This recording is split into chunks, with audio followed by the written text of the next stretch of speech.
ಪತ್ರಿಕಾ ಹಾಗೂ ಮಾಧ್ಯಮದ ಸ್ನೇಹಿತರೆ, ನಿನ್ನೆ ದಿನ ಗೌರವಾನ್ವಿತ ಸಭಾಧ್ಯಕ್ಷರು ಸ್ಪೀಕರ್ ಅವರು ಬಿಜೆಪಿಯ 18 ಶಾಸಕರ ಅಮಾನತನ್ನ ಮಾಡಿರ್ತಕ್ಕಂಥದ್ದು, 6 ತಿಂಗಳ ಕಾಲ ಅಮಾನತ್ ಮಾಡಿರ್ತಕ್ಕಂಥದ್ದು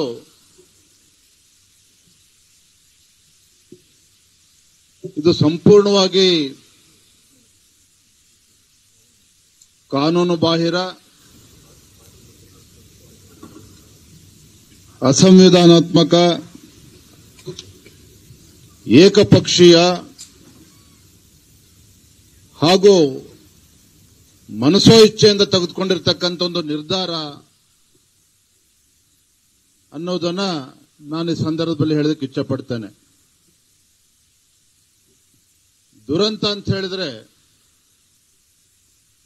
ಯಾವ ಕಾರಣಕ್ಕೋಸ್ಕರ ಸ್ಪೀಕರ್ ಅವರು ನಮ್ಮ 18 ಶಾಸಕರನ್ನ ಅಮಾನತು ಮಾಡುವ ನಿರ್ಧಾರವನ್ನು ಘೋಷಣೆ ಮಾಡಿದ್ರು, ಯಾವ ಕಾರಣಕ್ಕೆ ಅಂತ ಹೇಳಿದ್ರೆ, ಏನು ಮಾನ್ಯ ಮುಖ್ಯಮಂತ್ರಿಗಳು, ಹಣಕಾಸಿನ ಸಚಿವರು ಮತ್ತು ಕಾಂಗ್ರೆಸ್ ಸರ್ಕಾರ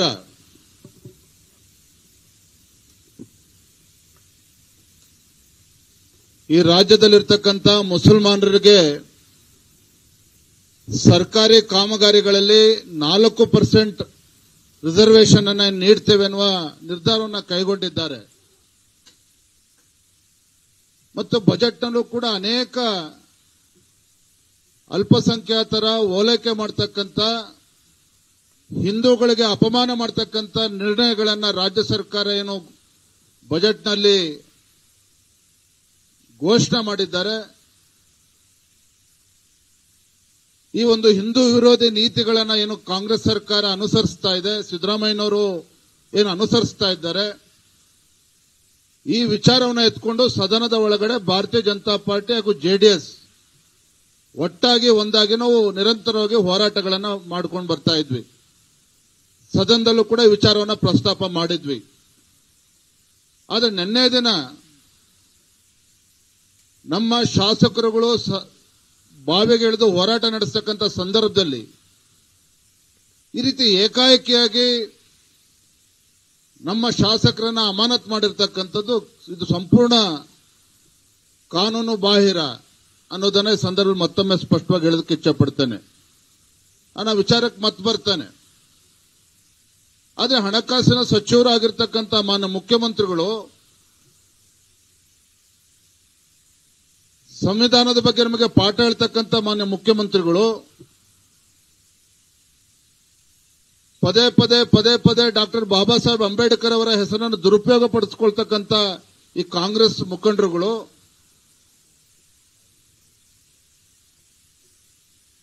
ಇವತ್ತು ಬಜೆಟ್ನಲ್ಲಿ ಕೆಲವು ನಿರ್ಣಯಗಳನ್ನು ಏನು ತೆಗೆದುಕೊಂಡಿದ್ದಾರೆ, ಇದು ಕೇವಲ ಅಲ್ಪಸಂಖ್ಯಾತರ ಓಲೈಕೆ ಅಷ್ಟಲ್ಲ, ಹಿಂದೂಗಳಿಗೆ ಅಪಮಾನ ಮಾಡತಕ್ಕಂಥ ನಿರ್ಧಾರ. ಇದರ ವಿರುದ್ಧ ನಾವು ನಿನ್ನೆ ದಿನ ಬಾವಿಗಿಳಿದು ಪ್ರತಿಭಟನೆ ಮಾಡಿರ್ತಕ್ಕಂಥದ್ದು. ಸರಿನಾಗದೆ ಸಿದ್ದರಾಮಯ್ಯ ತೆಗೆದುಕೊಂಡಿರ್ತಕ್ಕಂಥ ನಿರ್ಣಯ. ನಮ್ಮ ಸಂವಿಧಾನದಲ್ಲಿ ಧರ್ಮ ಆಧಾರಿತ ಯಾವುದೇ ಒಂದು ರಿಸರ್ವೇಶನ್ ಅನ್ನು ಕೊಡೋದಕ್ಕೆ ಸಾಧ್ಯ ಇಲ್ಲ. ಇದರ ನಡುವೆನೂ ಕೂಡ ಒಂದು ಕಡೆ ಮುಸಲ್ಮಾನರಿಗೆ ಸರ್ಕಾರಿ ಕಾಮಗಾರಿಗಳಲ್ಲಿ 4% ಮೀಸಲಿಡ್ತೇವೆ ಅನ್ನುವುದು, ಮತ್ತೊಂದು ಕಡೆ ಮುಸ್ಲಿಂ ಯಾರು ವಿದ್ಯಾರ್ಥಿಗಳು ಹೊರದೇಶಕ್ಕೆ ಹೋಗ್ತಾರೆ ಉನ್ನತ ವಿದ್ಯಾಭ್ಯಾಸಕ್ಕೆ, ಅವ್ರಿಗೆ 20 ಲಕ್ಷ ಇದ್ದಿದ್ದು 30 ಲಕ್ಷ ರೂಪಾಯಿ ಕೊಡ್ತೇವೆ ಅಂತಕ್ಕಂಥದ್ದು, ಮತ್ತೆ ಹಿಂದೂ ಮುಸಲ್ಮಾನ್ ಹೆಣ್ಮಕ್ಳಿಗೆ ಸೆಲ್ಫ್ ಡಿಫೆನ್ಸ್ ಅವ್ರಿಗೂ ಕೂಡ ಬಜೆಟ್ ಅಲ್ಲಿ ಹಣವನ್ನು ಮೀಸಲಿಟ್ಟಿರ್ತಕ್ಕಂಥದ್ದು. ನಾನು ನಿನ್ನೆದನ್ನು ಕೂಡ ಹೇಳಿದ್ದೇನೆ, ಇವತ್ತು ಈ ರಾಜ್ಯದಲ್ಲಿ ಇಡೀ ದೇಶದಲ್ಲಿ ಲವ್ ಜಿಹಾದಿಗೆ ಬಲಿ ಆಗ್ತಾ ಇರ್ತಕ್ಕಂಥದ್ದು ಹಿಂದೂ ಹೆಣ್ಣುಮಕ್ಕಳು, ಅಪಮಾನ ಆಗ್ತಾ ಇರ್ತಕ್ಕಂಥದ್ದು ಹಿಂದೂಗಳಿಗೆ.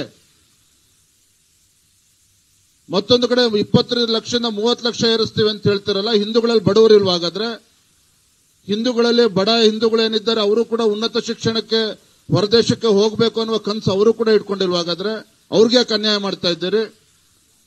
ಮತ್ತು ಇದೆಲ್ಲದಕ್ಕಿಂತ ಮಿಗಿಲಾಗಿ ಒಬ್ಬ ರಾಜ್ಯದ ಮುಖ್ಯಮಂತ್ರಿಗಳಾಗಿ ಮುಸಲ್ಮಾನರಿಗೆ 4% ಇವತ್ತು ರಿಸರ್ವೇಶನ್ ಕೊಡ್ತೇವೆ ಸರ್ಕಾರಿ ಕಾಮಗಾರಿಗಳಲ್ಲಿ ಅಂತ ಹೇಳಿದ್ರೆ, ಇದಕ್ಕಿಂತ ಕಾನೂನು ಬಾಹಿರವಾಗಿ ಒಬ್ಬ ರಾಜ್ಯದ ಮುಖ್ಯಮಂತ್ರಿಗಳು ಆಲೋಚನೆ ಮಾಡೋದಕ್ಕೆ ಸಾಧ್ಯ ಇಲ್ಲ. It's totally unconstitutional.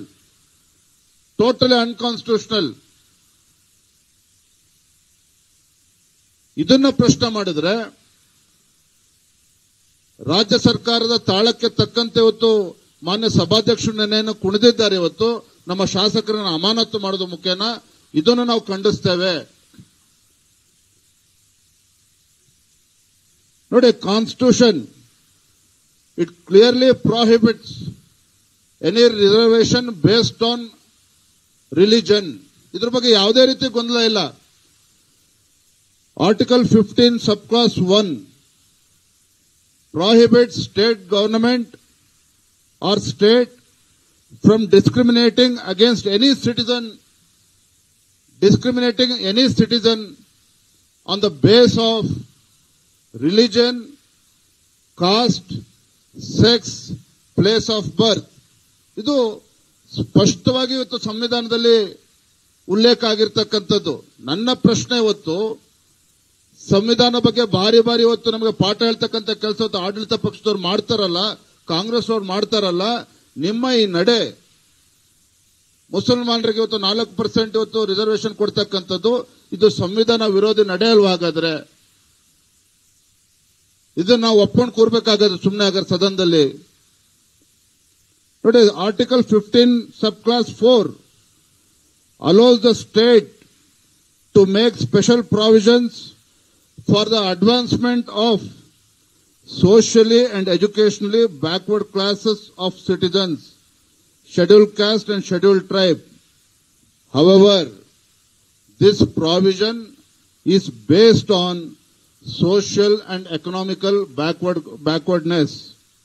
So it's based on social and educational backwardness, not on the basis of religion. ಇದು ಸಂವಿಧಾನದಲ್ಲಿ ಸ್ಪಷ್ಟವಾಗಿ ಹೇಳಿದೆ. ಯಾವುದೇ ಒಂದು ರಿಸರ್ವೇಶನ್ ಅನ್ನ ಕೊಡಬೇಕಾದ್ರೆ ರಾಜ್ಯ ಸರ್ಕಾರ ಇರ್ಬೋದು, ಕೇಂದ್ರ ಸರ್ಕಾರ ಇರ್ಬೋದು, ಇದು ಧರ್ಮ ಆಧಾರಿತವಾಗಿ ಕೊಡೋದಕ್ಕೆ ಸಾಧ್ಯ ಇಲ್ಲ.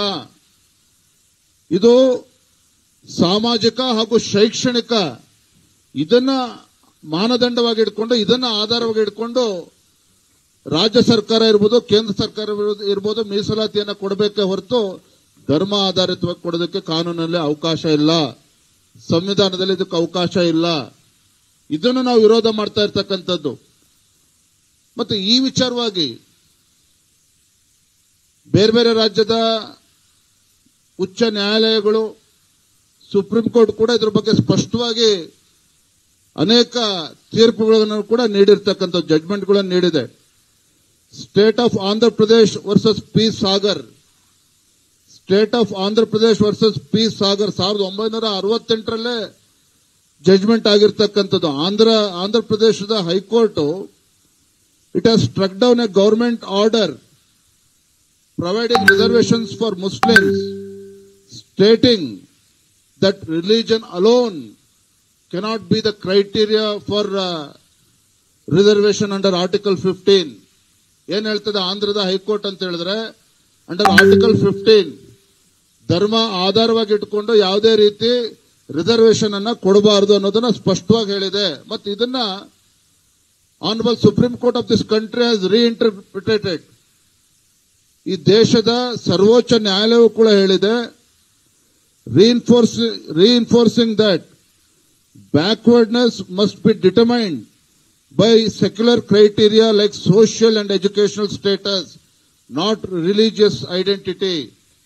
ಈ ದೇಶದ ಸರ್ವೋಚ್ಚ ನ್ಯಾಯಾಲಯವು ಕೂಡ ಇವತ್ತು ಸಾಮಾಜಿಕ ಮತ್ತು ಶೈಕ್ಷಣಿಕ ಆಧಾರವಾಗಿಟ್ಕೊಂಡು ನಾವು ಯಾವುದೇ ರೀತಿ ರಿಸರ್ವೇಶನ್ ಕೊಡಬೇಕೇ ಹೊರತು ಧರ್ಮ ಆಧಾರಿತವಾಗಿ ಕೊಡಬಾರದು ಅನ್ನೋದನ್ನ ಸುಪ್ರೀಂ ಕೋರ್ಟ್ ಕೂಡ ಹೇಳಿರ್ತಕ್ಕಂಥದ್ದು. ಮತ್ತು ಇದು ಪದೇ ಪದೇ MR Balaji versus state of Mysuru, ಈ ರೀತಿ ಅನೇಕ ಪ್ರಕರಣಗಳಲ್ಲಿ ವಿವಿಧ ರಾಜ್ಯಗಳ ಉಚ್ಚ ನ್ಯಾಯಾಲಯ, ಅದೇ ರೀತಿ ಸುಪ್ರೀಂ ಕೋರ್ಟ್ ಇದನ್ನು ಹಲವಾರು ಪ್ರಕರಣಗಳಲ್ಲಿ ಸ್ಪಷ್ಟವಾಗಿ ಉಲ್ಲೇಖ ಮಾಡಿರ್ತಕ್ಕಂಥದ್ದು. ಮತ್ತೆ ಇದು ಯಾವುದೂ ಕೂಡ ಬೇರೆ ಬೇರೆ ರಾಜ್ಯಗಳ ಹೈಕೋರ್ಟ್ನ ತೀರ್ಪುಗಳಿರ್ಬೋದು, ನಮ್ಮ ರಾಜ್ಯದ ಹೈಕೋರ್ಟ್ ತೀರ್ಪು ಇರ್ಬೋದು, ದೇಶದ ಉಚ್ಚ ನ್ಯಾಯಾಲಯ ಕೊಟ್ಟಿರ್ತಕ್ಕಂಥ, ಸರ್ವೋಚ್ಚ ನ್ಯಾಯಾಲಯ ಕೊಟ್ಟಿರ್ತಕ್ಕಂಥ ತೀರ್ಪು, ಇದು ಯಾವುದೂ ಕೂಡ ಈ ರಾಜ್ಯದ ಗೌರವಾನ್ವಿತ ಮುಖ್ಯಮಂತ್ರಿಗಳಿಗೆ ತಿಳಿದಿಲ್ಲ ಅಂತ ಏನಿಲ್ಲ. ಈ ರಾಜ್ಯದ ಮುಖ್ಯಮಂತ್ರಿಗಳು ಎಲ್ಲವೂ ಕೂಡ ಗೊತ್ತಿದೆ. ಯಾಕಂದ್ರೆ ಮುಖ್ಯಮಂತ್ರಿಗಳು ಹೇಳ್ತಾರೆ, ಒಬ್ಬ ಅನುಭವಿ ಮುಖ್ಯಮಂತ್ರಿಗಳು 16ನೇ ಬಜೆಟ್ ಅನ್ನ ಮಂಡನೆ ಮಾಡಿದಂತ ಮುಖ್ಯಮಂತ್ರಿಗಳಿಗೆ ಇವೆಲ್ಲ ಮಾಹಿತಿಗಳು ತುಂಬಾ ಚೆನ್ನಾಗಿ ಗೊತ್ತಿದೆ. ಅವರು ಕರಗತಗೊಳಿಸಿಕೊಂಡಿದ್ದಾರೆ. ಅವರು ಒಬ್ಬ ರಾಜ್ಯದ ಮುಖ್ಯಮಂತ್ರಿಗಳಾಗಿ ತೆಗೆದುಕೊಂಡಿರ್ತಕ್ಕಂಥ ಒಂದು ತೀರ್ಮಾನ ಇದು ಸಂವಿಧಾನ ವಿರೋಧಿ ತೀರ್ಮಾನ ಅನ್ನೋದು ಅವ್ರಿಗೆ ಚೆನ್ನಾಗಿ ಗೊತ್ತಿದೆ. ನಾವು ಹೇಳ್ಕೊಡ್ತಕ್ಕಂಥ ಅವಶ್ಯಕತೆ ಇಲ್ಲ. It's totally illegal, it's totally unconstitutional ಅಂತಕ್ಕಂಥದ್ದು ಮುಖ್ಯಮಂತ್ರಿ ಸಿದ್ದರಾಮಯ್ಯನವರಿಗೆ ಗೊತ್ತಿದೆ. ಇದು ಗೊತ್ತಿದ್ರೂ ಸಹ ಈ ರೀತಿ ಈ ನಾಡಿನ ಹಿಂದೂಗಳ ಮೇಲೆ ದೌರ್ಜನ್ಯ ಮಾಡೋಕ್ಕೇನು ಹೊರಟಿದ್ದಾರೆ. ಈ ರಾಜ್ಯದ ಮುಖ್ಯಮಂತ್ರಿಗಳು ಎಲ್ಲವೂ ಕೂಡ ಗೊತ್ತಿದ್ದು ಸಹ ಈ ರಾಜ್ಯದ ಹಿಂದೂಗಳಿಗೆ ಅವಮಾನ ಮಾಡತಕ್ಕಂಥ ನಿಟ್ಟಿನಲ್ಲಿ ಯಾವ ರೀತಿ ಇವತ್ತು ಆಡಳಿತ ನಡೆಸ್ತಾ ಇದ್ದಾರೆ, ಇದು ಖಂಡಿತ ಅಕ್ಷಮ್ಯ ಅಪರಾಧ, ಅಕ್ಷಮ್ಯ ಅಪರಾಧ. ಹಾಗಾಗಿ ರಾಜ್ಯದ ಮುಖ್ಯಮಂತ್ರಿಗಳಿಗೆ ನಾನು ಆಗ್ರಹವನ್ನು ಮಾಡ್ತಾ ಇದ್ದೇನೆ, ನಿಮ್ಮ ಒಂದು ಸಂವಿಧಾನ ವಿರೋಧಿ ನಡೆ ಏನಿದೆ, ಅಲ್ಪಸಂಖ್ಯಾತರು ಮುಸಲ್ಮಾನರನ್ನ ಖುಷಿಪಡಿಸಬೇಕು ಅಂತೇಳಿ ಇತರ ಧರ್ಮೀಯರನ್ನ ಅವಮಾನ ಮಾಡ್ತಕ್ಕಂಥ ನಡೆ ನಿಮ್ಮ ರಾಜ್ಯ ಸರ್ಕಾರದೇನಿದೆ, ಇದು ಭಾರತೀಯ ಜನತಾ ಪಾರ್ಟಿ ನಾವು ವಿರೋಧ ಮಾಡ್ತೇವೆ. ಇದನ್ನು ನಾವು ಭಾರತೀಯ ಜನತಾ ಪಾರ್ಟಿ ವಿರೋಧ ಮಾಡ್ತಾ ಇದ್ದೇವೆ. ಸದನದ ಒಳಗಡೆನೂ ಕೂಡ ನಾನು, ನಮ್ಮ ವಿರೋಧ ಪಕ್ಷದ ನಾಯಕರು, ಎಲ್ಲರೂ, ನಮ್ಮ ಶಾಸಕರು ಎಲ್ಲರೂ ಕೂಡ ಹೇಳಿದ್ದೇವೆ, ಸದನದ ಒಳಗಡೆ ಕೂಡ ನಾವು ಹೋರಾಟ ಮಾಡ್ತೇವೆ, ಸದನದ ಹೊರಗಡೆನೂ ಕೂಡ ಹೋರಾಟ ಮಾಡಿ ಇದನ್ನು ತಾರ್ಕಿಕ ಅಂತ್ಯಕ್ಕೆ ತೆಗೆದುಕೊಂಡು ಹೋಗ್ತೇವೆ ಅನ್ನುವ ಅಂಶವನ್ನು ನಾವು ಹೇಳಿದ್ದೇವೆ. ಇವತ್ತೆಲ್ಲ ನಮ್ಮ ಪಕ್ಷದ ಮುಖಂಡರ ಜೊತೆ ಬೆಳಗ್ಗೆ ಚರ್ಚೆನೂ ಕೂಡ ಮಾಡಿದ್ದೇವೆ. ಅತಿ ಶೀಘ್ರದಲ್ಲೇ ನಮ್ಮ ಹೋರಾಟದ ಸ್ವರೂಪವನ್ನು ಕೂಡ ನಾವು ಘೋಷಣೆ ಮಾಡೋರಿದ್ದೇವೆ. ಯಾವ ರೀತಿ ಹೋರಾಟವನ್ನು ಮಾಡಬೇಕು, ಜಿಲ್ಲಾ ಕೇಂದ್ರಗಳಲ್ಲಿ, ತಾಲೂಕು ಕೇಂದ್ರಗಳಲ್ಲಿ ಈಗಾಗಲೇ ನಿನ್ನೆಯಿಂದ ನಮ್ಮ ಹೋರಾಟ ಪ್ರಾರಂಭ ಆಗಿದೆ. ಪ್ರತಿ ಜಿಲ್ಲಾ ಕೇಂದ್ರಗಳಲ್ಲಿ ಇವತ್ತು ಈ ರಾಜ್ಯ ಸರ್ಕಾರದ ಹಿಂದೂ ವಿರೋಧಿ ನೀತಿಯ ವಿರುದ್ಧ, ಅಲ್ಪಸಂಖ್ಯಾತ ಓಲೈಕೆ ರಾಜಕಾರಣದ ವಿರುದ್ಧ ನಾವು ಹೋರಾಟವನ್ನು ಈಗಾಗಲೇ ಪ್ರಾರಂಭ ಮಾಡಿದ್ದೇವೆ. ಸೋಮವಾರ, ಮಂಗಳವಾರ, ಬುಧವಾರ ರಾಜ್ಯದ ಬೇರೆ ಬೇರೆ ಜಿಲ್ಲೆಗಳಲ್ಲಿ ನಾವು ಹೋರಾಟ ಮಾಡ್ತಾ ಇದ್ದೇವೆ. ಹಗಲು ರಾತ್ರಿ ಧರಣಿ ಮಾಡಬೇಕು ಅನ್ನುವುದು ಕೂಡ ಚರ್ಚೆ ನಡೀತಾ ಇದೆ. ಒಟ್ಟಾರೆ ಒಂದು ರಾಜ್ಯವ್ಯಾಪಿ ಹೋರಾಟ, ಜನಜಾಗೃತಿಯನ್ನು ಮೂಡಿಸ್ತಕ್ಕಂಥ ಒಂದು ಕೆಲಸ. ಯಾಕಂದ್ರೆ ವಿರೋಧ ಪಕ್ಷವಾಗಿ, ಒಂದು ಜವಾಬ್ದಾರಿಯುತ ವಿರೋಧ ಪಕ್ಷವಾಗಿ ನಮ್ಮೆಲ್ಲರ ಕರ್ತವ್ಯ ಇದೆ. ಜನರು ಕೂಡ ಅಪೇಕ್ಷೆ ಪಡ್ತಾ ಇದ್ದಾರೆ, ಜನರು ಕೂಡ ನಿರೀಕ್ಷೆ ಇಟ್ಕೊಂಡಿದ್ದಾರೆ. ನಮ್ಮ ಕರ್ತವ್ಯವೂ ಕೂಡ ಇದೆ. ಬೀದಿಗಿಳಿದು ಹೋರಾಟ ಮಾಡ್ತೇವೆ, ಸರ್ಕಾರದ ಬಂಡತನವನ್ನು ಬಯಲು ಮಾಡ್ತೇವೆ. ಬರುವಂತ ದಿನಗಳಲ್ಲಿ ಇದನ್ನು ಮಾಡ್ತೇವೆ. ಮತ್ತು ಎರಡನೇ ಘಟನೆ, ನೆನ್ನೆ ಈ ನಮ್ಮ ಹೋರಾಟವನ್ನು ಹತ್ತಿಕ್ಕತಕ್ಕಂಥ ಕೆಲಸ ರಾಜಕೀಯವಾಗಿ ಆಡಳಿತ ಪಕ್ಷದವರು ಮಾಡ್ತಾರೆ. ಅದ್ರ ಬಗ್ಗೆ ನಮ್ಮ ತಕರಾರಿಲ್ಲ. ನಮಗೂ ಕೂಡ ಇವರ ಅಧಿಕಾರದ ಮದವನ್ನ, ಇವರ ಸೊಕ್ಕನ್ನ ಯಾವ ರೀತಿ ಮೆಟ್ಟು ನಿಲ್ಬೇಕು ಅದು ಭಾರತೀಯ ಜನತಾ ಪಾರ್ಟಿ ನಾವು ಮಾಡ್ತೇವೆ ಬೀದಿಗಿಳಿದು. ಆದ್ರೆ ದುರಂತ ಅಂತ ಹೇಳಿದ್ರೆ, ಈ ಸರ್ಕಾರದ, ಕಾಂಗ್ರೆಸ್ ಸರ್ಕಾರದ ಸಂವಿಧಾನ ವಿರೋಧಿ ನಡೆ ಏನಿದೆ, ಇದರ ವಿರುದ್ಧ ನಾವು ಹೋರಾಟ ಮಾಡ್ತಾ ಇದ್ದಾರೆ ಸದನದಲ್ಲಿ. ನಮ್ಮ ರಕ್ಷಣೆಗೆ ಬರಬೇಕಾಗಿರ್ತಕ್ಕಂಥ ಕರ್ತವ್ಯ ಮಾನ್ಯ ಸಭಾಧ್ಯಕ್ಷರಿಗಿತ್ತು, ಸ್ಪೀಕರ್ ಅವ್ರಿಗಿತ್ತು. ಆದರೆ ನಿನ್ನೆ ದಿನ ಸ್ಪೀಕರ್ ಅವರ ನಡೆ ಏನಿದೆ, ಏನು ಬಿಜೆಪಿ ಎಲ್ಲ 18 ಶಾಸಕರನ್ನ 6 ತಿಂಗಳ ಕಾಲ ಸುದೀರ್ಘವಾಗಿ, 6 ತಿಂಗಳಿಗೆ ಹಿಂದೆಂದೂ ಕೂಡ ಬಹುಶಃ ನಮ್ಮ ರಾಜ್ಯದ ರಾಜಕೀಯ ಇತಿಹಾಸದಲ್ಲಿ ಅಥವಾ ದೇಶದ ಯಾವುದೇ ರಾಜ್ಯದಲ್ಲಿ ಈ ರೀತಿ ಜನಪ್ರತಿನಿಧಿಗಳನ್ನ, ಶಾಸಕರನ್ನ 6 ತಿಂಗಳಿಗೆ ಅಮಾನತು ಮಾಡಿರ್ತಕ್ಕಂಥ ಉದಾಹರಣೆಗಳಿಲ್ಲ. ಏನು ಆರ್ಡರ್ ಮಾಡಿದ್ದಾರೆ ಸ್ಪೀಕರ್ ಅವರು? ದಿನಾಂಕ ಮಾನ್ಯ ಕಾನೂನು, ಸಂಸದೀಯ ವ್ಯವಹಾರಗಳು ಮತ್ತು ಶಾಸನ ರಚನೆ ಹಾಗೂ ಪ್ರವಾಸೋದ್ಯಮ ಸಚಿವರು ಮಂಡಿಸಿದ ಹಾಗೂ ಸದನವು ಅಂಗೀಕರಿಸಿದ ಪ್ರಸ್ತಾವದಂತೆ ಈ ದಿನ ಅಂದರೆ ದಿನಾಂಕ 21/3/2025 ಸದನದಲ್ಲಿ ಪೀಠದ ಆದೇಶವನ್ನು ಲೆಕ್ಕಿಸದೆ ಅಂತ ಹೇಳ್ತಾ ಆದೇಶ ಮಾಡಿ ಹೊರಡಿಸಿದ್ದಾರೆ. ಸದರಿಯವರು ಅಂದ್ರೆ 18 ಜನ ಶಾಸಕರು, ನಮ್ಮ ದೊಡ್ಡನಗೌಡ ಪಾಟೀಲ್ ಅವರು ಇರ್ಬೋದು, ಉಮಾನಾಥ್ ಕೋಟೆನ್ ಇರ್ಬೋದು, ನಮ್ಮ ಮುನಿರತ್ನ ಇರ್ಬೋದು, ಸುರೇಶ್ ಗೌಡ್ರು ಇರ್ಬೋದು, ಶರಣು ಸಲ್ಗಾರ್ ಇರ್ಬೋದು, BP ಹರೀಶ್ ಅವರು, ಭರತ್ ಶೆಟ್ಟಿ, ಈ ತರ 18 ಶಾಸಕರ ವಿರುದ್ಧ ಯಾವ ರೀತಿ ಆದೇಶ ಮಾಡಿದ್ದಾರೆ ಅಂತ ಹೇಳಿದ್ರೆ, ಸದರಿಯವರು ಅಮಾನತ್ತು ಅವಧಿ ಈ ಕೆಳಗಂಡ ಪರಿಣಾಮಗಳು ಜಾರಿಯಲ್ಲಿರುತ್ತವೆ. ಏನು ಪರಿಣಾಮಗಳು?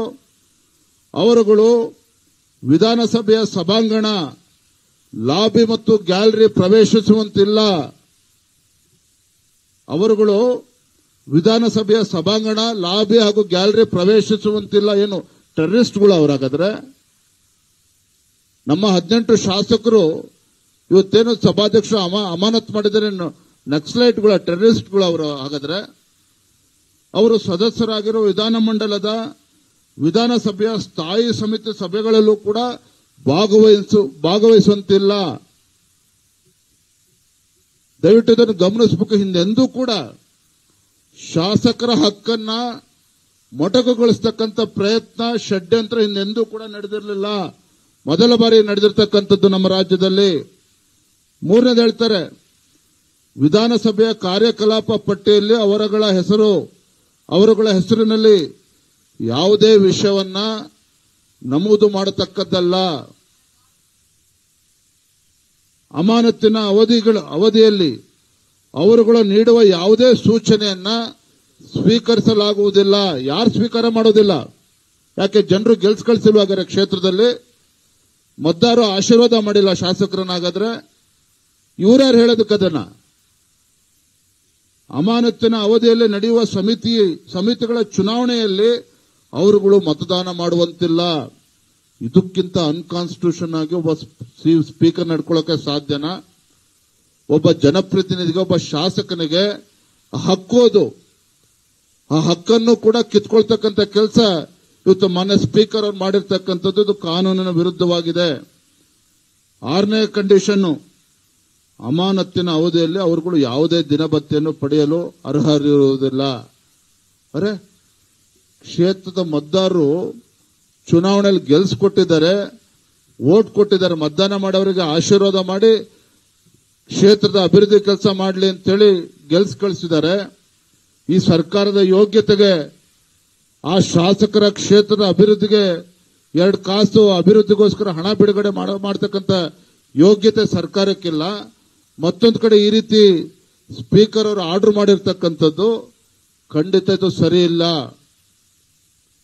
ಮಾನ್ಯ ಸ್ಪೀಕರ್ ಅವರು ಮಾಡಿರ್ತಕ್ಕಂಥ ಈ ಒಂದು ಆದೇಶ ಅಸಂವಿಧಾನಾತ್ಮಕವಾಗಿದೆ, ಕಾನೂನು ಬಾಹಿರವಾಗಿದೆ. ಈ ಒಂದು ಆದೇಶ ಏಕಪಕ್ಷೀಯವಾಗಿದೆ. ಮನಸೋ ಇಚ್ಛೆಯಿಂದ ಇವತ್ತು ಸ್ಪೀಕರ್ ಅವರು ಆದೇಶ ಮಾಡಿದ್ದಾರೆ ಅಂತಕ್ಕಂಥದ್ರಲ್ಲಿ ಯಾವುದೇ ಅನುಮಾನಗಳಿಲ್ಲ.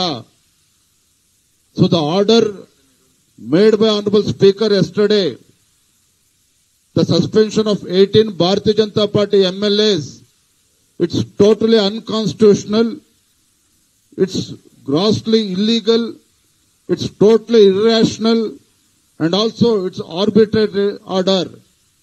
ಹಾಗಾಗಿ ಮಾನ್ಯ ಸಭಾಧ್ಯಕ್ಷರು ಮಾಡಿರ್ತಕ್ಕಂಥ ಆದೇಶ ಕಾನೂನು ಬಾಹಿರವಾಗಿ, ಸಂವಿಧಾನ ವಿರೋಧವಾಗಿ ಮಾಡಿರ್ತಕ್ಕಂಥ ಆದೇಶವನ್ನ ಮಾನ್ಯ ಸಭಾಧ್ಯಕ್ಷರಿಗೆ ನಾನು ತಮ್ಮೆಲ್ಲರ ಮೂಲಕ ನಾನು ವಿನಂತಿ ಮಾಡ್ತಾ ಇದ್ದೇನೆ, ತಾವು ನಿನ್ನೆ ಹೊರಡಿರ್ತಕ್ಕಂಥ ಆದೇಶವನ್ನು ಹಿಂಪಡಿಬೇಕು. ಯಾತಕ್ಕೋಸ್ಕರ ಹಿಂಪಡಿಬೇಕು? ನಿಮ್ಮ ಈ ಆದೇಶ ಕೇವಲ ಶಾಸಕರಿಗೆ ಅಪಮಾನ ಮಾಡಿರ್ತಕ್ಕಂಥದ್ದಲ್ಲ, ಆ ಕ್ಷೇತ್ರದ ಜನರಿಗೂ ಕೂಡ ಅವಮಾನವನ್ನ ಮಾಡಿದ್ದೀರಿ. ಆ ಕ್ಷೇತ್ರದ ಜನರಿಗೂ ಕೂಡ ನೀವು ಅವಮಾನ ಮಾಡಿದ್ದೀರಿ.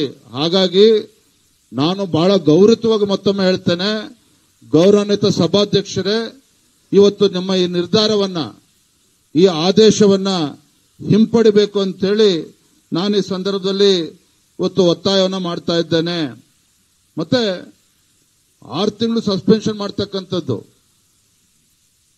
6 ತಿಂಗಳ ಕಾಲ ಆ ಶಾಸಕರು ಅವರ ಕ್ಷೇತ್ರದಲ್ಲಿ ಯಾವುದೇ ಒಂದು ಇಟ್ ವಿಲ್ ಬಿ ಲೆಫ್ಟ್ ಅನ್ರೆಪ್ರೆಸೆಂಟೆಡ್. ಶಾಸಕರು ಏನು ಕೂಡ ಕೆಲಸ ಮಾಡೋದಕ್ಕೆ ಸಾಧ್ಯ ಆಗೋದಿಲ್ಲ. ಹಾಗಾಗಿ ನನಗನ್ನಿಸ್ತದೆ ಯಾವುದೋ ಒಂದು ಒತ್ತಡಕ್ಕೆ ಮಣಿದು ಮಾನ್ಯ ಸಭಾಧ್ಯಕ್ಷರು ಈ ರೀತಿ ಒಂದು ಕಾನೂನು ಬಾಹಿರವಾಗಿ ಒಂದು ಆದೇಶವನ್ನು ಮಾಡಿದ್ದಾರೆ. ಹಾಗಾಗಿ ಆ ಕ್ಷೇತ್ರದ ಅಭಿವೃದ್ಧಿಯ ಹಿತದೃಷ್ಟಿಯಿಂದ, ಆ ಕ್ಷೇತ್ರದ ಮತದಾರರ ಹಿತದೃಷ್ಟಿಯಿಂದ ಪ್ರಜಾಪ್ರಭುತ್ವದ ಕಗ್ಗೊಲೆ ಆಗಬಾರದು. ಪ್ರಜಾಪ್ರಭುತ್ವದ ಹಿತದೃಷ್ಟಿಯಿಂದ ತಮ್ಮ ನಿರ್ಧಾರದಿಂದ ಹಿಂಸರಿಬೇಕು. ತಾವು ನಿನ್ನೆ ಹೊರಡಿರ್ತಕ್ಕಂಥ ಆದೇಶವನ್ನ ಹಿಂಪಡಿಬೇಕು ಅಂತೇಳಿ ನಾನು ಈ ಸಂದರ್ಭದಲ್ಲಿ ವಿನಂತಿಯನ್ನು ನಾನು ಮಾಡ್ತಾ ಇದ್ದೇನೆ. ಮತ್ತೊಮ್ಮೆ ಹೇಳ್ತೇನೆ, ರಾಜ್ಯ ಸರ್ಕಾರದ ಈ ಕಾಂಗ್ರೆಸ್ ಸರ್ಕಾರದ ಸಂವಿಧಾನ ವಿರೋಧಿ ನೀತಿಗಳೇನಿದ್ದಾವೆ, ಅಲ್ಪಸಂಖ್ಯಾತನ ಮುಸಲ್ಮಾನರ ಓಲೈಕೆ ರಾಜಕಾರಣ ಮಾಡೋ ಮುಖೇನ ಈ ನಾಡಿನ ಹಿಂದೂಗಳಿಗೆ ಅಗೌರವ ಮಾಡತಕ್ಕಂಥ ಕೆಲಸ ರಾಜ್ಯ ಸರ್ಕಾರ ಏನ್ ಮಾಡಿದೆ, ಇದರ ವಿರುದ್ಧವೂ ಕೂಡ ಅತಿ ಶೀಘ್ರದಲ್ಲಿ ನಾವು ಹೋರಾಟವನ್ನು ಕೂಡ ಘೋಷಣೆ ಮಾಡ್ತೇವೆ. ಜಿಲ್ಲೆಗಳಲ್ಲಿ ಎಲ್ಲ ತಾಲೂಕು ಕೇಂದ್ರಗಳು ಕೂಡ ನಾವು ಹೋರಾಟವನ್ನು ನಾವು ಮಾಡೋರಿದ್ದೇವೆ. ನಮಸ್ಕಾರ.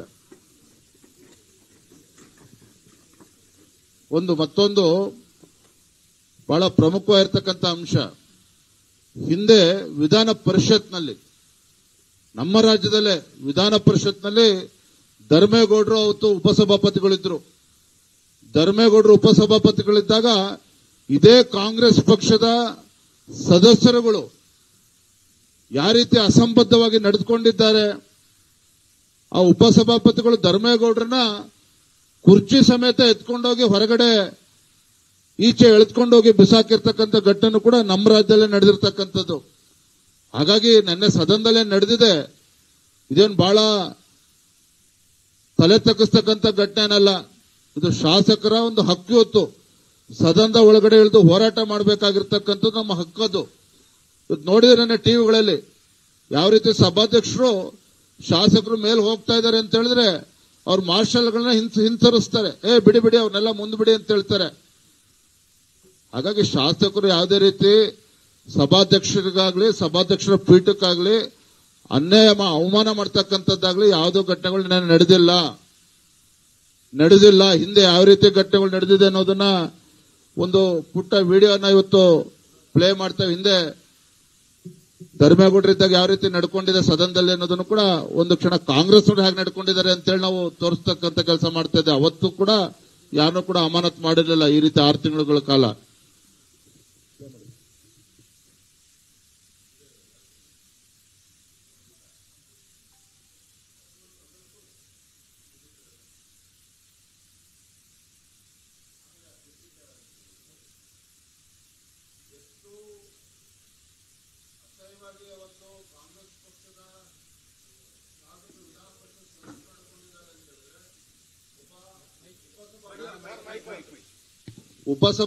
ಉಪಸಭಾಪತಿಗಳಿಗೆ ಧರ್ಮೇಗೌಡರೇನಿದ್ರು ಇದಕ್ಕಿಂತ ಅಪಮಾನ ಮಾಡೋದಕ್ಕೆ ಸಾಧ್ಯ ಇಲ್ಲ. ಆ ಕುರ್ಚಿಗೆ, ಆ ಸ್ಥಾನಕ್ಕೆ ಇದಕ್ಕಿಂತ ಅಗೌರವದಿಂದ ಇನ್ನೂ ಕೂಡ ಅಗೌರವದಿಂದ ನಡ್ಕೊಳ್ಳೋದಕ್ಕೆ ಸಾಧ್ಯ ಇಲ್ಲ. ಅಷ್ಟು ಕೆಟ್ಟದಾಗ ನಡ್ಕೊಂಡಿದ್ದಾರೆ. ಆದ್ರೂ ಕೂಡ ಅವ್ರು ಯಾರನ್ನೂ ಕೂಡ ಅಂದಿನ ಆ ಕಾಲಘಟ್ಟದಲ್ಲಿ ಯಾರು ಕೂಡ ಅವ್ರನ್ನ 6 ತಿಂಗಳ ಕಾಲ ಅವತ್ತು ಅಮಾನತ್ ಮಾಡಿರಲಿಲ್ಲ. ಆದ್ರೆ ಇವತ್ತು ಏನು ಸಭಾಧ್ಯಕ್ಷರು ಆರ್ಡರ್ ಮಾಡಿದ್ದಾರೆ, ಖಂಡಿತ ಇಟ್ಸ್ ಟೋಟಲಿ ಇಲ್ಲಿಗಲ್, ಅನ್ಕಾನ್ಸ್ಟಿಟ್ಯೂಷನಲ್. ಇದು ಶೇರ್ ಮಾಡ್ತೇವೆ ವಿಡಿಯೋ. ಥ್ಯಾಂಕ್ ಯು, ಧನ್ಯವಾದ.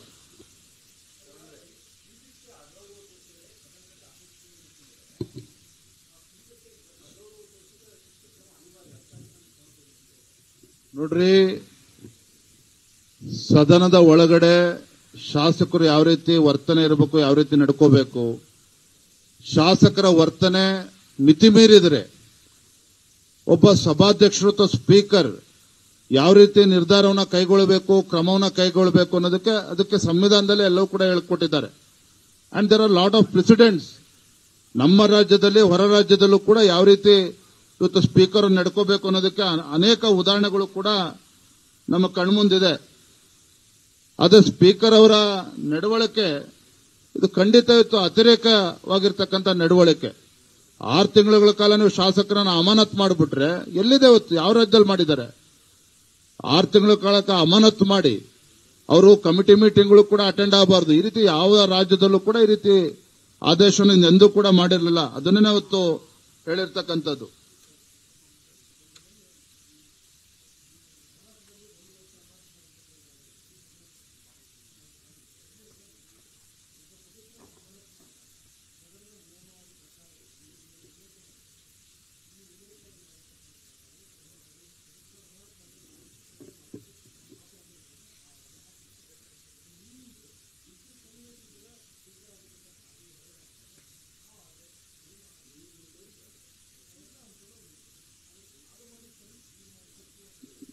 ನೋಡಿ,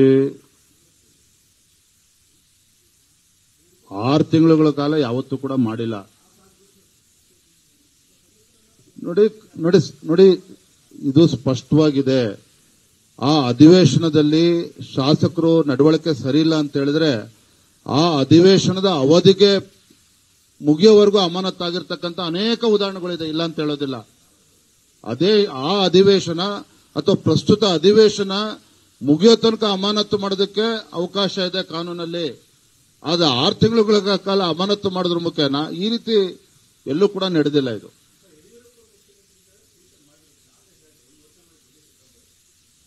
ನಿಮ್ಮ ಪ್ರಶ್ನೆಯಲ್ಲೇ ಉತ್ತರನೇ ಇದೆ. ಅದು ಯಾವುದು ಕೂಡ ಆದೇಶ ಆಗಿರಲಿಲ್ಲ. ಬಹಳ ಸ್ಪಷ್ಟವಾಗಿದೆ. ಆ ಅಧಿವೇಶನದ ಅವಧಿಗೆ ಸೀಮಿತವಾಗಿ ಅವ್ರನ್ನ ಅಮಾನತ್ ಮಾಡಬಹುದು. ಒಂದಿನ ಮಾಡಬಹುದು, 1 ಗಂಟೆ ಮಾಡಬಹುದು. ಆ ಅಧಿವೇಶನಕ್ಕೆ ಪೂರ್ವಕವಾಗಿ ಸೀಮಿತವಾಗಿ ಮಾಡಬಹುದೇ ಹೊರತು ಮುಂದಿನ ಅಧಿವೇಶನಕ್ಕೂ ನಾವು ಅಮಾನತ್ ಮಾಡ್ತೇವೆ, 6 ತಿಂಗಳಿಗೆ ಅಮಾನತ್ ಮಾಡ್ತೇವೆ. ಶಾಸಕರ ಹಕ್ಕನ್ನ ಮಠಕ್ಕೆ ಕಸ್ಕೊಂಡಾಗ್ಲಿಲ್ವ? ಹಾಗಾದ್ರೆ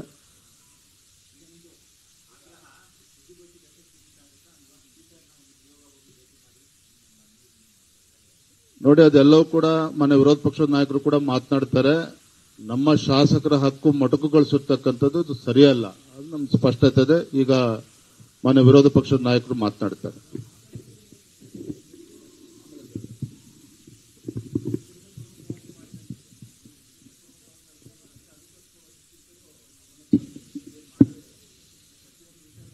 ಆತ್ಮೀಯ ಮಾಧ್ಯಮದ ಸ್ನೇಹಿತರೆ, ಈಗಾಗಲೇ ನಮ್ಮ ಅಧ್ಯಕ್ಷರು ಸವಿಸ್ತಾರವಾಗಿ ಮಾತಾಡಿದ್ದಾರೆ. ಯಾವ ನಮ್ಮ 18 ಜನ ಶಾಸಕರು ಪ್ರಜಾಪ್ರಭುತ್ವದ ಉಳಿವಿಗೆ ಮತ್ತು ಸದನದ ಗೌರವ ಉಳಿವಿಗೆ ಮಾಡಿರ್ತಕ್ಕಂಥ ಹೋರಾಟ, ಇದೇನೋ ಅವ್ರ ಸಂಬಳ ಜಾಸ್ತಿ ಮಾಡ್ಕೊಳಕ್ಕೆ, ಅವ್ರಿಗೇನೋ ಫೆಸಿಲಿಟಿ ಕೇಳ್ಕೊಳಕ್ಕೆ ಅಲ್ಲ ಮಾಡಿರೋದು. ಸದನದಲ್ಲಿ ಒಬ್ಬ ಮಂತ್ರಿ ಬಂದು ನನಗೆ ಈ ತರ ನಮ್ಮ ಪಾರ್ಟಿಯವರೇ ಹನಿ ಟ್ರ್ಯಾಪ್ ಮಾಡಿದ್ದಾರೆ ಅಂತ PWD ಮಂತ್ರಿ ಹೇಳಿದ್ದಾರೆ. ಸದನಕ್ಕೆ ಹೇಳಿರೋದವರು, ಸ್ಪೀಕರ್ಗೆಲ್ಲ ಹೇಳಿರೋದು. ಸದನದ ಆಸ್ತಿ ಅದು. ಒಂದ್ಸರಿ ಮಾತಾಡಿದ್ಮೇಲೆ ಸದನದ ಆಸ್ತಿ. ನಾವು ಅದನ್ನ ಮುಖ್ಯಮಂತ್ರಿಗಳು ಕ್ರಮ ತೆಗೆದುಕೊಳ್ಬೇಕು ಅನ್ನೋ ಆಗ್ರಹವನ್ನ ಮಾಡಿದ್ದೀರ ಅಷ್ಟೇ.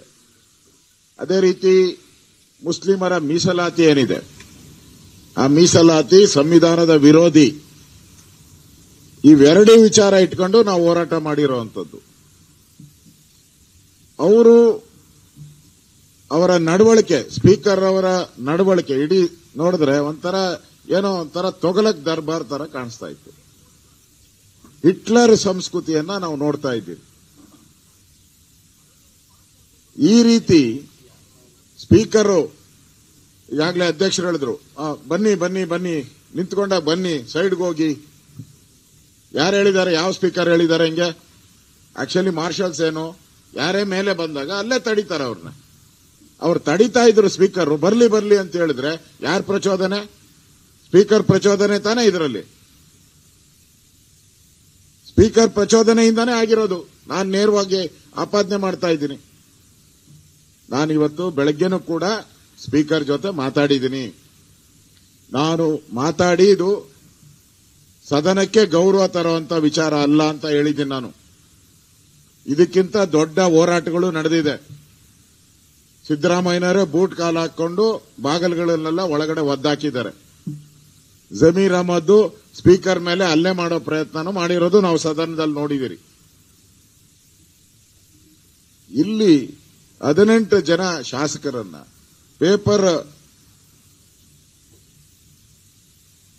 ಪೇಪರ್ ತೂರಿದ್ದಾರೆ ಅಂತೇಳಿ ನೀವು ಅಮಾನತ್ ಮಾಡುವಂಥದ್ದು ಸಂವಿಧಾನ ವಿರೋಧಿ ಅನ್ನೋ ಮಾತನ್ನು ನಾನು ಹೇಳಿದ್ದೀನಿ. ಅದರಲ್ಲಿ ನೀವೇನೇನು ಮೆನ್ಷನ್ ಮಾಡಿದಿರ, ಲೆಟರ್ ಕೊಡಬಾರದು, ಈ ತರದೆಲ್ಲ, ಇದೆಲ್ಲ ಪಕ್ಕಾ ನಿಮ್ಮ ಮನಸ್ಸಲ್ಲಿ, ಕಾಂಗ್ರೆಸ್ ಮನಸ್ಸಲ್ಲಿ ಮತ್ತು ಸ್ಪೀಕರ್ ಅವರು ಪಕ್ಕಾ ದ್ವೇಷ ಅಸೂಯೆ ಇಟ್ಕೊಂಡು ಮಾಡಿರುವಂತದ್ದು. ಇಲ್ಲಾಂದ್ರೆ ಯಾರು ಹಿಂಗ್ ಮಾಡ್ತಾ ಇರಲ್ಲ. ಈ ಅಧಿವೇಶನಕ್ಕೆ ಅಂತ ಹೇಳ್ತಾ ಇದ್ರು. ಅಷ್ಟು ಬಿಟ್ರೆ ಬೇರೆ ಯಾವುದೇ ಫೆಸಿಲಿಟಿಗೆ ಯಾವುದೇ ರೀತಿ ಸಮಸ್ಯೆ ಮಾಡಿರಲಿಲ್ಲ. ಇವತ್ತು ಎರಡನೇ ವಿಚಾರವಾಗಿ ಈ 4% ರಿಸರ್ವೇಶನ್ ಏನು ಕೊಟ್ಟಿದ್ದಾರೆ, ಅದು ಹಿಂದೂಗಳ ಹಕ್ಕನ್ನ ಕಸಿದು ಕೊಡ್ತಾ ಇರೋದು. ಅದು ಇಂಪಾರ್ಟೆಂಟ್. ಈಗಾಗಲೇ ರಿಸರ್ವೇಶನ್ ದಲಿತರಿಗಿದೆ, ಸಂವಿಧಾನದ ಅಡಿಯಲ್ಲೇ ಇದೆ, ಇದೆ. ಇವಾಗ ನಾ ಯಾರು ಕಟ್ ಮಾಡ್ತಾ ಇದ್ದೀರಾ ನೀವು? ಹಿಂದೂಗಳದ್ದು ಕಟ್ ಮಾಡಿಕೊಡ್ತಾ ಇರೋದು.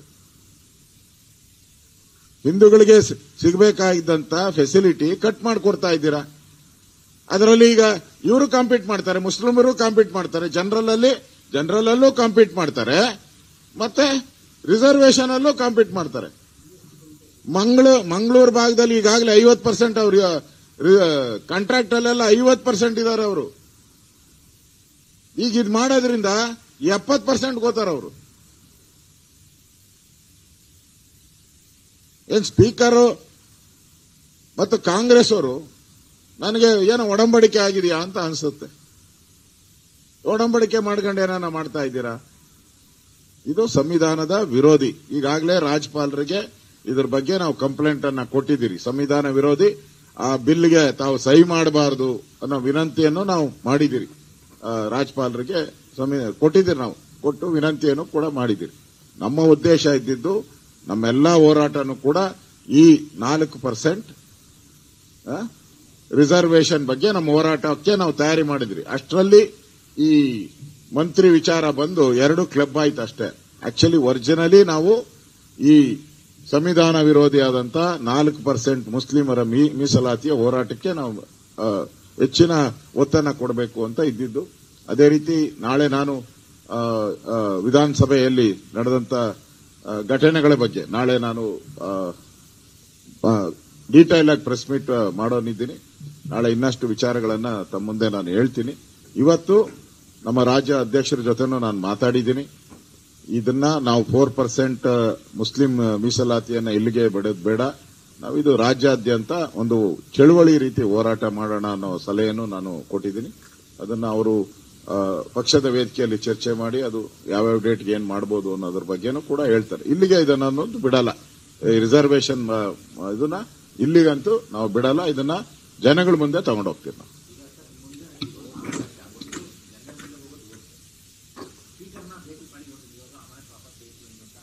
ಈಗಾಗಲೇ ನಾನು ಬೆಳಗ್ಗೆ ಮಾತಾಡಿದ್ದೀನಿ.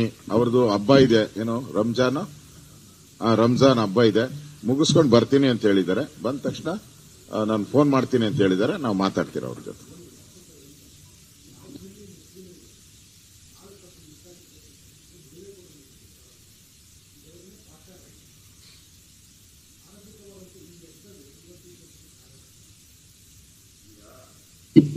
ಪಾರ್ಟ್ನರ್ ಅವಾಗ ನಾವಿರ್ಲಿಲ್ಲ. ಇವಾಗ ನಮ್ಮ ಪಾರ್ಟ್ನರ್ ಆದ್ಮೇಲೆ ಏನು ಅವ್ರೇನು ಕೊಡಲ್ಲ.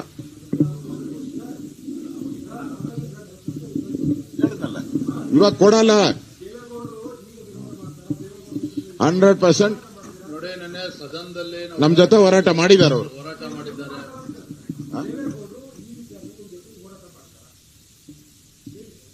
ಮಾಡಬೇಕು. ನಾವು ಅವರ ಕುಮಾರಣ್ಣ ಜೊತೆ ಮಾತಾಡ್ತೀರಿ. ಈ ವಿಚಾರ ಸಂಬಂಧಪಟ್ಟಂತೆ ಕುಮಾರಸ್ವಾಮಿ ಅವರ ಜೊತೆ ಮಾತಾಡ್ತೀವಿ. ಕೇಳೋಣ. ಇಲ್ಲಿ ಪ್ರಶ್ನೆ ಇರೋದು, ಇಲ್ಲಿ ಅನೇಕ ವಿಚಾರಗಳಿದೆ. ಈಗ ಮುಸಲ್ಮಾನರಿಗೆ ಮೀಸಲಾತಿ ನಾನು ಮೊನ್ನೆನೂ ಕೂಡ ಹಲವಾರು ಬಾರಿ ಹೇಳಿದ್ದೇವೆ. ಭಾರತೀಯ ಜನತಾ ಪಾರ್ಟಿ ನಾವು ಮುಸಲ್ಮಾನರ ವಿರೋಧಿ ಅಲ್ಲ. ಇವತ್ತು ನರೇಂದ್ರ ಮೋದಿಜಿ ಕೊಟ್ಟಂತ ಅನೇಕ ಜನಪರ ಯೋಜನೆಗಳು, ಮುದ್ರಾ ಯೋಜನೆ ಇರಬಹುದು, ಇವತ್ತು ಅನೇಕ ಯಡಿಯೂರಪ್ಪ ಕೊಟ್ಟಂತ ಭಾಗ್ಯಲಕ್ಷ್ಮಿ, ಯಾವುದೂ ಕೂಡ ಎಲ್ಲಾ ಧರ್ಮೀಯರಿಗೂ ಕೂಡ ಅನುಕೂಲ ಆಗಿದೆ. ಈ ರೀತಿ ಮುಸಲ್ಮಾನರಿಗೆ 4% ಕೊಡ್ಕೊಂಡು ಗವರ್ಮೆಂಟ್ ಕಾಂಟ್ರಾಕ್ಟ್ ಅಲ್ಲಿ ಹಿಂದೆ ಎಂದೂ ಕೂಡ ಆಗಿರಲಿಲ್ಲ. ಮತ್ತು ಏನು ಈ ರೀತಿ ಇವತ್ತು ಅವ್ರಿಗೆ 20 ಲಕ್ಷ 30 ಲಕ್ಷ ಕೊಡ್ತೇನೆ ಹೈಯರ್ ಎಜುಕೇಶನ್ಗೆ ಅಂದ್ರೆ, ಈ ರೀತಿ ನಾವು ಇದನ್ನ ನೋಡ್ಕೊಂಡು ಕಣ್ಮುಚ್ಕೊಂಡು ಕೊಡೋದಕ್ಕೆ ಸಾಧ್ಯ ಇಲ್ಲ. ನಮ್ಮ ಹೋರಾಟಕ್ಕೆ ಸದನದಲ್ಲಿ ಬಿಜೆಪಿ ಜೊತೆ ಜೆಡಿಎಸ್ ಕೂಡ ಕೈ ಜೋಡಿಸಿದೆ. ಒಬ್ಬರೇ ಒಂದೇ ಪ್ರಶ್ನೆ.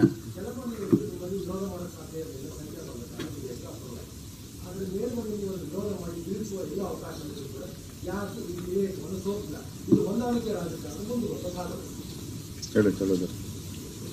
ಮಾನ್ಯ ಪತ್ರಿಕಾ ಮಿತ್ರ ಮೈಕ್ ಮಾತಾಡ್ತಾರಪ್ಪ. ನಿಮ್ಮ ಪ್ರಶ್ನೆಗೆ ಉತ್ತರ, ಅದನ್ನು ಬಿಟ್ಟು ನಾನು ಯಾವುದನ್ನು ಮಾತಾಡಲ್ಲ.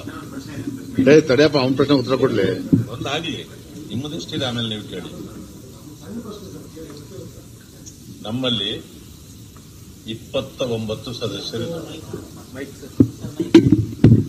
ನಮ್ಮಲ್ಲಿ 29 ಸದಸ್ಯರಿದ್ದಾರೆ. ಅದರಲ್ಲಿ ವಿಶ್ವನಾಥ್ ಅವರು ಆಬ್ಸೆಂಟ್ ಇರ್ತಾರೆ. ಸಾಮಾನ್ಯವಾಗಿ ಮಾತಾಡ್ತಾರೆ, ಹೋಗ್ತಾರೆ. ಯಾಕೆಂದ್ರೆ ಅವರು ಆಯ್ಕೆಯಾದ ನಂತರ ನಮಗೆ ಪತ್ರ ಕೊಡಬೇಕಾಗಿತ್ತು, ಪಕ್ಷದವರು ಅಂತ ಕೊಟ್ಟಿಲ್ಲ. ಹಾಗಾಗಿ ಅವರು ಒಬ್ಬ ಪಕ್ಷೇತರ ರೀತಿಯಲ್ಲಿ ವರ್ತನೆ ಮಾಡ್ತಾರೆ. ಅದರಿಂದ ನಾವು ಅದನ್ನ ಗಣನೆಗಿಟ್ಟಿಲ್ಲ. ಅಂದ್ರೆ 28 ಆಗತ್ತೆ. ಸ್ಪೀಕರ್ ಅಂಡ್ ಇದು ಸಭಾಪತಿಗಳು, ಉಪಸಭಾಪತಿಗಳು ಎರಡನ್ನು ಮೈನಸ್ ಮಾಡಿದ್ರೆ ನಾವು 25 ಇರ್ತೀವಿ. 25ರಲ್ಲಿ ನೋಡಿ, ನಮ್ಮ ಉಳ್ವೇಕರ್, ಗಣಪತಿ ಉಳ್ವೇಕರ್ ಅವರು ಅನಾರೋಗ್ಯದಿಂದಿದ್ದಾರೆ, ಅವರು ಬರುವುದಿಲ್ಲ. ಆಮೇಲೆ ಇನ್ನ MTB ನಾಗರಾಜರವರು, ಅವ್ರಿಗೂ ಕೂಡ ಆರೋಗ್ಯದ ಸಮಸ್ಯೆ ಇರೋದ್ರಿಂದ ಅವರು ಹೆಚ್ಚಿಗೆ ಬರುವುದಿಲ್ಲ.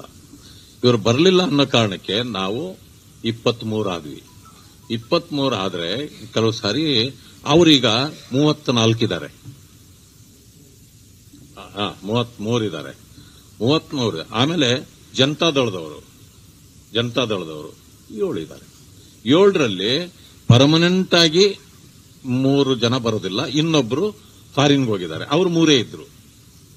ಆಗ ಸಂಖ್ಯಾಬಲದಲ್ಲಿ ಅವ್ರು ಜಾಸ್ತಿ ಇದ್ರು, ನಾವು ಕಡಿಮೆ ಇದ್ವಿ. ಒಂದು ಸಮಯ ನಾವು ಮತಕ್ಕೆ ಹಾಕಿದ್ರೆ ಸೋಲು ಅಂತ ಬರ್ತದೆ. ಆ ಕಾರಣದಿಂದ ವಿರೋಧ ಮಾಡಿದ್ದೀವಿ. ಸಂಖ್ಯಾಬಲ ಇಲ್ಲದೆ ಇದೆ. ನಿನ್ನೆ ಹೋರಾಟದಲ್ಲಿ ಸದನದಲ್ಲಿ ಬಿಜೆಪಿ ಜೆಡಿಎಸ್ ಒಟ್ಟಿಗೆ ಹೋರಾಟ ಮಾಡಿದ್ವಿ, ಒಟ್ಟಿಗೆ ಸದನದ ಪಾಲ್ಗೊಂಡಿದ್ವಿ, ಒಟ್ಟಿಗೆ ಕೊಡಬೇಕು ಅನ್ನೋದಾಗಲಿ, ನಿಮ್ಮ ವಿರೋಧ ಮಾಡೋದಾಗಲಿ ಜೊತೆಗೆ ಇದೆ. ಕಾಂಗ್ರೆಸ್ ಇಲ್ಲಿ ಏನಾದರೂ ಒಳಗಾಡುವ ರೀತಿ ಮಾಡ್ತಾ ಇದೆಯಾ? ಯಾಕೆಂದ್ರೆ ನಿಮ್ಮ 15 ಶಾಸಕರನ್ನ ಅಮಾನತ್ ಮಾಡಿದ್ದಾರೆ, ಜೆಡಿಎಸ್ ನವರು ಒಬ್ಬರನ್ನು ಅಮಾನತ್ ಮಾಡಿಲ್ಲ. ಎಲ್ಲೋ ಒಂದು ಕಡೆ ಜೆಡಿಎಸ್ ಏನಿದು ನಿಮ್ಮ ನಡುವೆ ವಿಭಜನೆ ಭಿನ್ನ ಮಾತಾಡ್ತಾ ಪ್ರಯತ್ನ ಅವರು ನಾನು ಅವ್ರ ಹತ್ರ ಮಾತಾಡಿದಾಗ ಅವರ ಮೇಲೆ ಹತ್ತಿಲ್ಲ. ಅವರು ಹತ್ತದವ್ರ ಮೇಲೆ ಯಾರು ಹತ್ತಿದಾರ ಅವ್ರು ಮಾತ್ರ ಅಮಾನತ್ ಮಾಡಿದ್ದಾರೆ ಅಷ್ಟೇ. ಇಲ್ಲ ಆತರ ಇಲ್ಲ, ಆತರ ಇಲ್ಲ. ನಾನು ಮಾತಾಡಿದ್ದೀನಿ ಅವ್ರ ಹತ್ರ, ಅವ್ರು ಕ್ಲಿಯರ್ ಆಗಿ ಹೇಳಿದ್ದಾರೆ, ನಾವ್ ಯಾರು ಮೇಲೆ ಹತ್ತಲಿಲ್ಲ, ಅದಕ್ಕೋಸ್ಕರ ನಮ್ಮನ್ನು ಮಾಡಿಲ್ಲ ಅಂತ. ನಮ್ಮಲ್ಲಿ ನೋಡಿ, ಕುಮಾರಸ್ವಾಮಿಯವರು ಸರ್ವೋಚ್ಚ ನಾಯಕರು JDS ಅವ್ರ ಜೊತೆ ಮಾತಾಡಿದ್ದೀನಿ. ನಮ್ಮಲ್ಲಿ ಯಾವುದೇ ಭಿನ್ನಾಭಿಪ್ರಾಯ ಇಲ್ಲ. ಏನೇ ಡಿಸಿಷನ್ ಆದ್ರೂ ಕುಮಾರಸ್ವಾಮಿ ಅವರು ತಗೊಂತಾರೆ.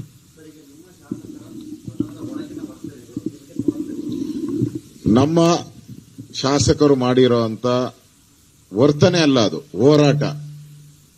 ವಿಧಾನಸಭೆಯ ಗೌರವವನ್ನ ಉಳಿಸುವಂತದಕ್ಕೆ ಹೋರಾಟ ಮಾಡಿದ್ದಾರೆ. ಯಾರೋ ಬಂದ್ಬಿಟ್ಟು ಇದೆಲ್ಲ ನಮ್ಮ ಡೆಮಾಕ್ರಸಿಯ ರೈಟ್ಸ್. ಇದು ರೈಟ್ಸ್ ಇದೇನು ಇವತ್ತಾಗಿಲ್ಲ, 1000 ಸರಿ ಆಗಿದೆ. ತೊಡೆ ತಟ್ಟಿದ್ದಾರೆ ಸಿದ್ದರಾಮಯ್ಯ, ತೊಡೆ ತಟ್ಟೋದು ರೈಟ್ಸ್ ಅದು. ತೊಡೆ ತಟ್ಟೋದು ರೈಟ್ ಅದು. ಅವ್ರಿಗೆ ಹಂಗ್ ರೈಟ್ ಇರ್ಬೇಕಾದ್ರೆ ನಮ್ಗಿಲ್ಲ ರೈಟು.